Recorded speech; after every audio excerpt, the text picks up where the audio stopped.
Welcome to the Rebuild Procurement podcast, where we dive deep into topics to keep procurement people up to date and ahead of their peers.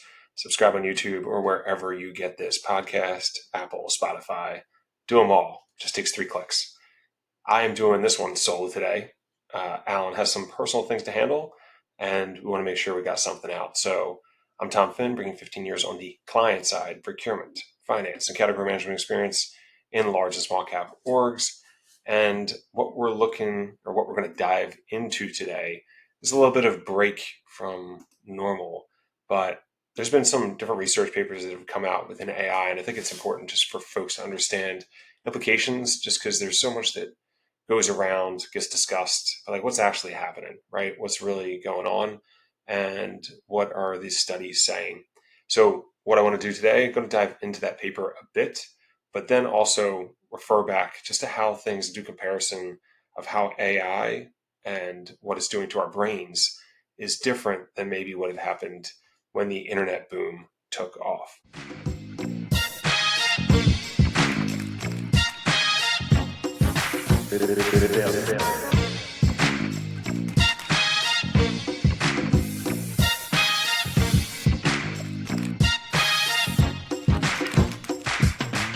So, just to start, right, with this paper that came out, just came out last week, I think, and you can find it. I'll put it in the show notes, but it studied the cognitive impact of using these large language models, these LLMs, like ChatGPT, like Gemini, like the others, versus things just like your Google searches.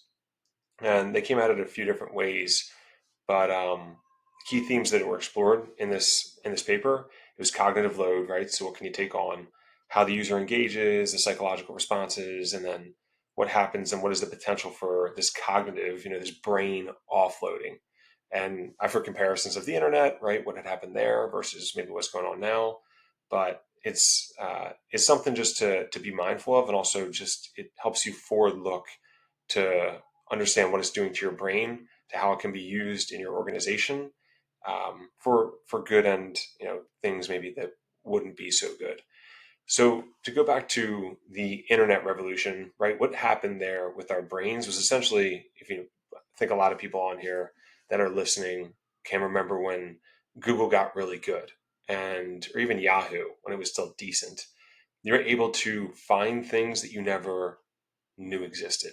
People were able to write things that you wouldn't have had, and you're able to go on the Wikipedia and do a Google search for how to cook something, how to fix a water heater. Eventually is where like YouTube went, and with that, it was termed the Google effect or digital amnesia, where essentially you're offloading your memory, right? You're the just kind of the ability to call it like the knowledge storing of things, where all right, I don't necessarily need to go and work through this or even remember something if I can just ask Google, right? I might have a notebook that I was using before for my own self, but hey, let's just use like the French Revolution as an example. You could just find an article that was written, and then you would go in, you would read that article, figure out if they did a good job, didn't do a good job, and kind of just work through it from there. Get a few different sources.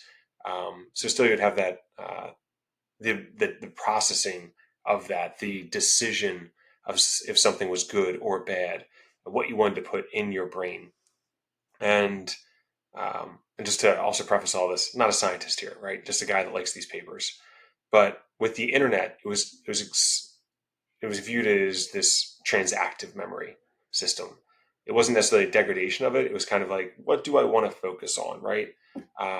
How do I want to spend my time and research? And for procurement, supply chain, finance folks, it was how we got to different things. It accelerated our ability to research, to go into an industry, to understand that industry, to find knowledge pieces to then go through those.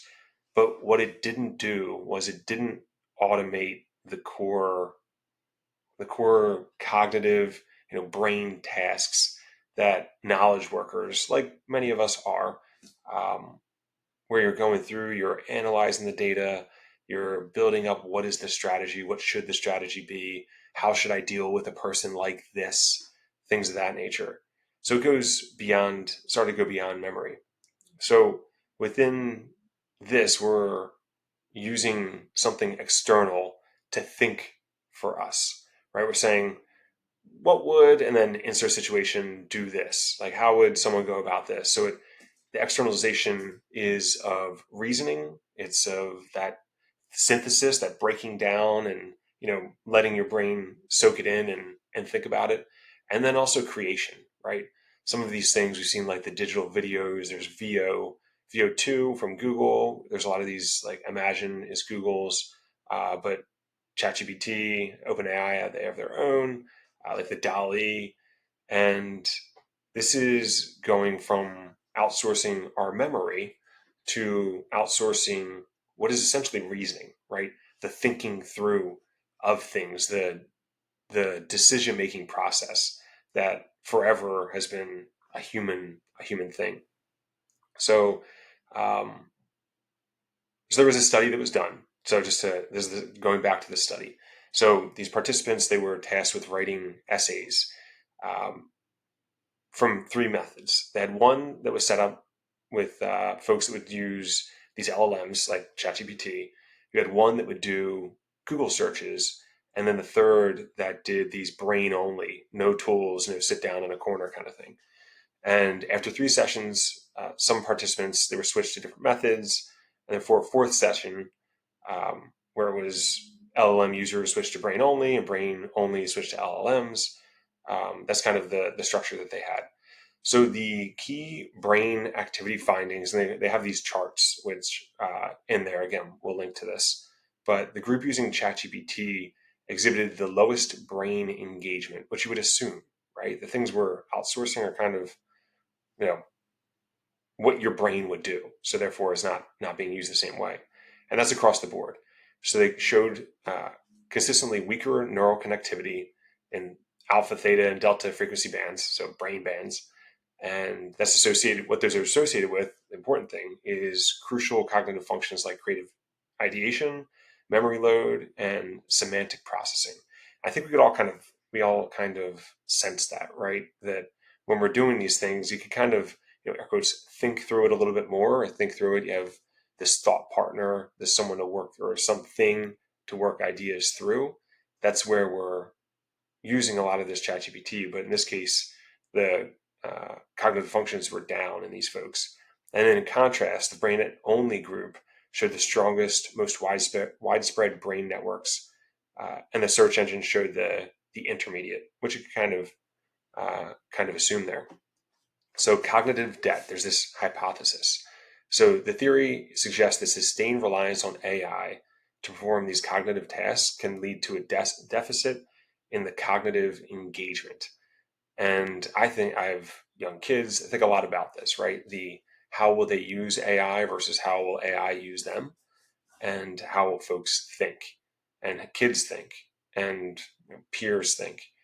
So in the session 4, when the participants who had previously only used the ChatGPT, the LLM, when they switched to the brain only group, they showed significantly weaker neural connectivity and poor performance when asked to write using only their brain compared to those who had consistently used their brain. So kind of, in essence, dumbed them down, and then they struggled to go. And their essays, what they had written, so they were writing these essays, they were described as soulless, lacking originality, and they remembered very little of the content, which suggests that the cognitive, the brain function had been under exercised. And I mean, you've heard all of these things. I forget the luminosity, was that one of them? That whereas the kind of like the brain games, this is, if you think of thinking as a brain game, which maybe it eventually will be, this is something that that will impact folks and impact their brain and could have long-term implications. Uh, they also reuse vocabulary and structures from previous LLM sessions, so they're kind of trained by the LLM itself. Conversely, the participants who had consistently used their brain, they were given access, and then were given access to ChatGPT. It's kind of like most of society right now.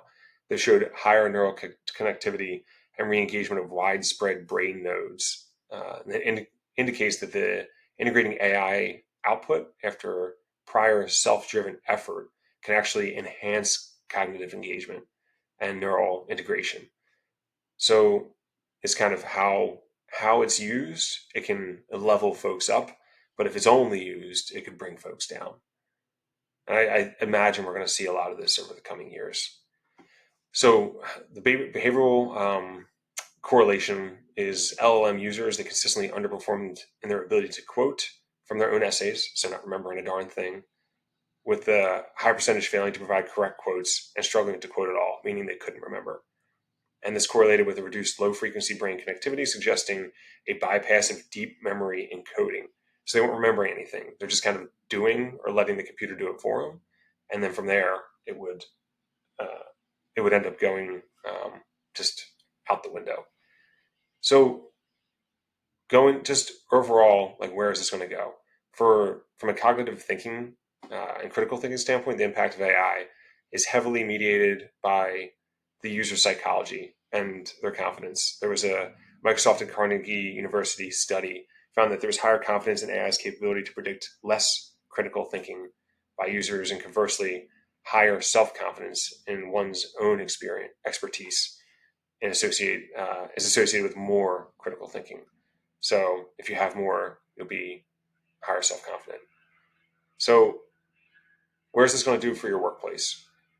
So whereas the internet was a logistical revolution, generative AI, this is going to be one where it's actually and directly automating and augmenting core cognitive tasks of knowledge workers. So there's a lot of, is this going to wipe out things? Is it going to ruin everyone? I don't think it's going to be necessarily that. That's my opinion, but it is going to augment just things that's already started, right? The code generation, legal drafting, marketing copy, um, things of that nature. And then this efficiency is going to introduce a new cognitive burden. That's where this seems to be going, a burden of oversight and verification. So, due to at least AI's current hallucinations and biases, human users cannot just receive this. And I think a lot of us have seen that.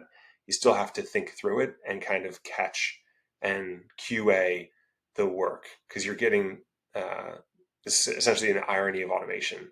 So you're mechanizing, right, routine cognitive tasks, and then through that, we deprive workers of opportunities to practice judgment and leaving them unprepared um, when automation fails. So you still need to have folks that are focused in there. And then how's this going to work within supply chain management? Um, I think we just have to be focused on the fundamental shift uh, within within the internet, right? We externalize memory, what we know, and now we're going more towards the what we think, right? The pace of change is going to be very fast. You have to be very thoughtful of that, and then the verification is going to be paramount. So the checking, the thinking is still going to be important. It's just where that gets focused, and we can't be passive, and you can't just accept routine uh, outputs of the ChatGPTs of the world. But I think what it really comes down to is there's going to be skill atrophy. So to the extent that folks right now, you see a lot of folks not being hired, and it's kind of like the thought process of, okay, well, what's going to happen with the kids coming out of college? A younger generation is going through school. What's going to happen to them? They still need to learn, and it's going to be a different way of learning. They're going to need to learn how to check, and still a lot of the things that many of us take for granted of just skills learned over time, like that feels right, that doesn't feel right. It's going to be something that they need to go through and learn and be taught in some ways, because we're going to need to have mindful engagement.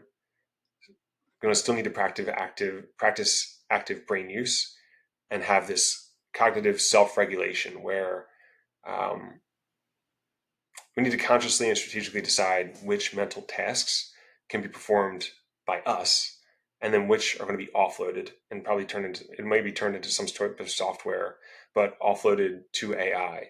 And there's going to be a need for sophisticated awareness of our own knowledge, the task demands, and AI's capabilities and limitations, because they do exist.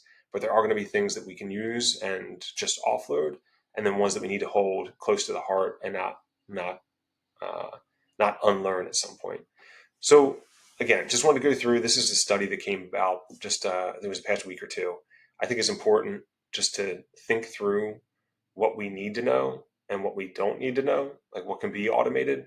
But it really is important that there's thought gone into things first, and then on the output, what needs to be checked and what can be outsourced and what we don't need to know. But what we do uh, need to have the future folks that are going into your roles and your organizations, what they still need to learn and still need to sit down and have thought, have an opinion. We can't just have that outsourced to a software. So that's the episode, folks. Have a great rest of your day.